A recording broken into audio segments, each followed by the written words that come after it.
Hello, Tracy from StereoDarkMagic.com here with another product flip through. This time is a slightly different book from the art of Malik Shabazz presents How to Draw Black People. And I saw this on a recommendation off of Twitter, and it looks like, I believe it was a Kickstarter book where the focus is on how to draw black people is the easiest way to put it. It's by Ali Shabazz. And these are the contents: art as a language, dismantling stereotypes, culture, aesthetics and themes, anatomy, facial anatomy, coloring black characters, nappy roots, color conversion, glossary, and suggested read-in. So one of the things to know as I was flipping through this book earlier in preparation for this is that this is not just about how to draw, which is awesome and amazing. And so there's this introduction, and it's about visualizing the character, and the first thing that they actually talk about here is visualizing the character, but how old is the character, what is their gender, color of their hair, what colors do they like to wear, what's their build, their height and weight, can you see the character in the line, good, and now what race are they. So a lot of that is before you start off by saying, I want to create a black character. Maybe think a little bit more about what type of character you're envisioning, and then determine how being black influences that. And so there's a bunch of the stuff about what this all means to the person that was writing this, how to approach this book, things like that. It's not for beginners. You might need some help looking at some other resources if you're beginning to drawing or character creation and design. And then when they say they're walking through the design process, it's focus the culture of the character in a method they call CAT, culture, aesthetic, and theme.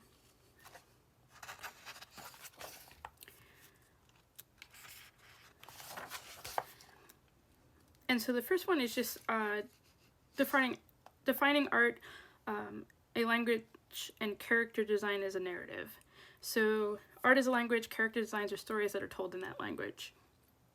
And that's a little bit different than how a lot of people approach art, like where you're just drawing some lines and hopefully they make something that looks aesthetically pleasing or is what you had in your mind. This is a little bit deeper than that. And one of the things that they talk about right away is just, you know, what does this picture mean to you? The artist talks about what it meant, what they were trying to evoke when they wrote it, and then recognizing that the audience also gets to decide, obviously, when they view the art, what it's going to have a meaning for them. Hopefully they match up. That's usually the design, and if that's usually the goal. And if it doesn't match up, then maybe it's time to rethink a little bit about the art you're making and stuff like that. And so the other thing is there's a cultural character prompt, and it has 12 questions to ask about the character to think through. And then also talks about, like, not every character has to answer all 12 of those questions, depending on how often they're going to be in the piece or how deep you want that piece to be. You can decide to answer fewer questions. And then there's some activities about it. Next chapter is about stereotypes, and stereotypes in particular. A lot of this has to do with felt like mostly the US, and what types of stereotypes around black people that there are, and in particular black characters. One of the big things that they talk about in this book is that black characters are not people. So we apply things to characters, but that doesn't necessarily make them people in the same way. And I don't know, reading this book, it really made sense to me what they were saying, but it's hard to explain here as we're just doing a flip through. So there's a lot here around that.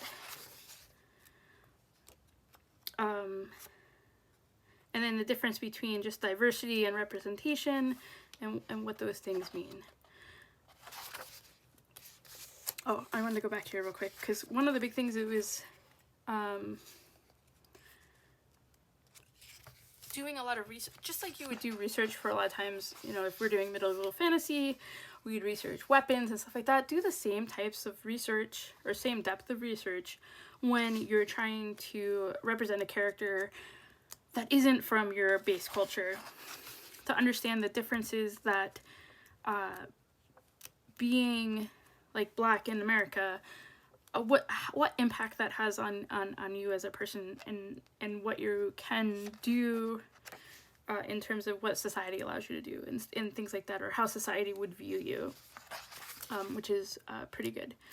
And then it starts going through the questions that are asked about character design, and then things like how to approach it. Shape language is a big thing. So one of the things I did like about this book is that there were actually some new things that I hadn't come across yet in terms of art and drawing and creating, such as shape language. And then there was a diamond method that we'll see later for creating faces that I just hadn't come across yet, because I'm still very new to a lot of art stuff.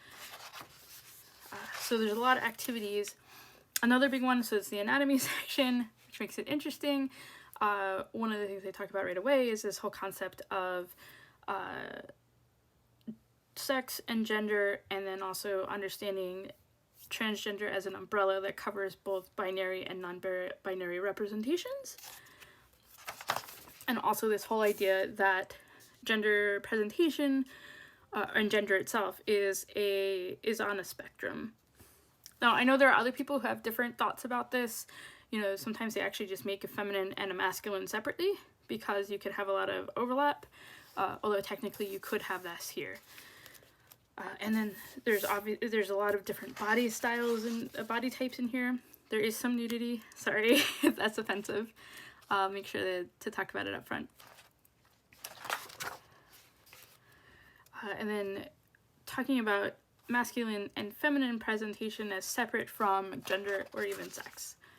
And an androgynous presentation and what that might look like. And one of the interesting things too around the whole discussion around sex is to bring up the fact that people can have a gender but be intersex, meaning that they have ambiguous reproductive organs. And then this is the thing where we really start getting into using shapes, because this is totally different than anything I've ever seen before. And this is on me, right? I haven't learned enough about ways of doing animation or drawing, but talking more about the shape here rather than the typical like guidelines and stuff like that for a lot of human bodies. And then we get into facial anatomy. And part of this book is that there are 5 features that the author considers core to an African phenotype identifiers. And these are the things that if you have enough of them, and how much is enough depends on which features it is, people are going to identify that character as Black. And this is incredibly important because within Blackness, or in Black phenotype, there's a wide range of skin tones, including people who are very light colored to people who are very dark colored, and they're all part of that phenotype. And so relying on color alone is not enough, and there are some additional identifiers. And so it talks a lot about that. And then the diamond method for doing facial design was just super interesting, and made me rethink some of the stuff, because so I had learned like the oval method, and then you draw the line in the middle for the center line that way, and a center line this way, and then a few more lines for other parts of the face. And one of the hard parts about that is that it would be hard to, since the noses can often be, there's a wide variety of nose shapes for Black people. You don't want the nose too wide, so if you draw the oval too narrow, you are limited as to how wide or how narrow, like how wide you can make the nose. And if you draw the oval too wide, then you can't make it too narrow. And a lot of times people are drawing the ovals rather narrow, which limits the amount of wide noses you can have, which then has an impact in representation. I hope I said that okay. But it was just very interesting and thought-provoking for me. And then also throughout the book, they have there are guest authors that come in and talk about how they approach these same things. So in here it's Lion and talking about Black facial anatomy and some of the ways they approach like eyes and noses and stuff like that, which I thought was really useful, because part of the problem we sometimes have is we only hear one particular voice from this really wide and diverse group and say, well that's how they all think, because we have limited ourselves to too few voices. So by having any additional voices in here really helps counteract that. And then next is about coloring and coloration, and this gets pretty interesting. First, obviously it's talking about colorism, so the implicit bias for light-skinned people, or an implicit bias against dark-skinned people. And it talks about how not all of these biases are necessarily, how to put it, they're not necessarily because of Black people. Like, there are sometimes difficulties rendering some types of skin, but there's also this huge issue, and they call it technical reasons. There's also this huge issue just in our culture. We tend to say dark things are bad, and darker people are more likely to get that skin tone is more likely to get used in characters that are quote unquote bad, which then lead to this feedback cycle of implicit bias. And so there's some color palettes. Now, one thing that this book aims more towards helping digital artists, so it's not going to help you with, for instance, figuring out what pigments to combine together to get a lot of the particular skin values and hues of skin tone. But that doesn't mean that it's useless for those books. It's not going to be a ready-made mix. But it's still awesome. Trying to break down, also thinking through, I don't know if it's here or later, they talk about how many different colors you're going to want for your shadows, highlights, and midtones. Because you're not just going to want 3, you're going to probably want, 5 to 7, I think it was. And then thinking through shape and three-dimensionalness with those as a friend, So as a for instance here, without the shadow, this is pretty close to one tone up here, but up here they add, on this other side, it adds volume to the hair by putting this additional lightness and highlight colors in.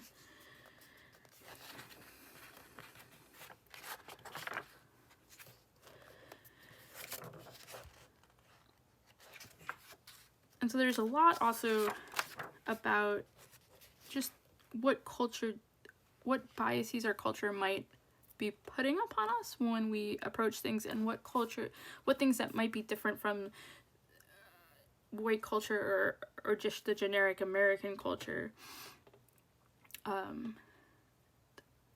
Both of those sides, because bridging that gap becomes really important. And again, this is another hot take.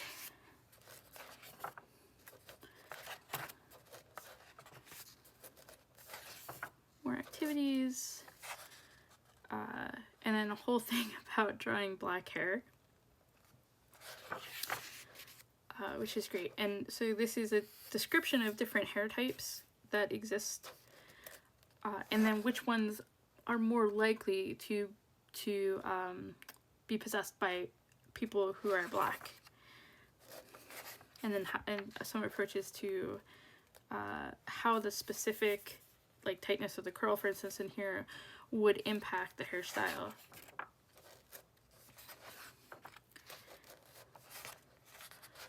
Some typical hairstyling approaches, which is, fed by the type of hair that you have, but also there's a wide variety there.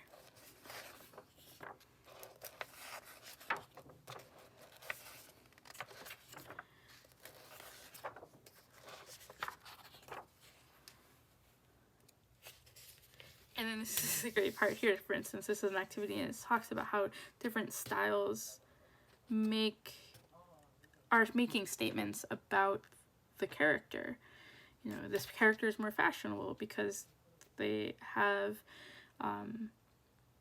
their hair colored and stuff like that. This is a low maintenance look, so somebody who's a little doesn't want to spend a lot of time on their upkeep would go for this. And then, you know, if they want to protect their hair, which a lot of, particularly I think women do, they might wear a head wrap and stuff.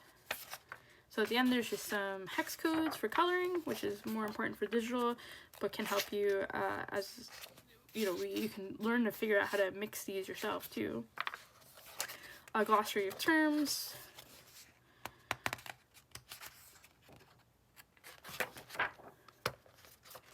Some future reading, and then acknowledgements. These are the people who helped make the book possible. And then some examples.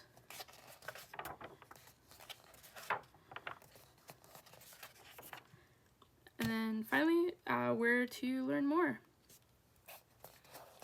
So another obvious thing to point out is I love that it's on black paper. That was really cool to me. So yeah, so I'm super interested in applying this book more, and I think it's actually even useful for tabletop role-playing gamers because it goes through that character creation process and then says how, now that you've created a character, how do you make that visual, make those decisions known visually, which I thought was pretty awesome too. Well, thanks so much. If you want to see more of this, more content, feel free to subscribe and hit the bell button to get alerts when I post new videos, and see you again.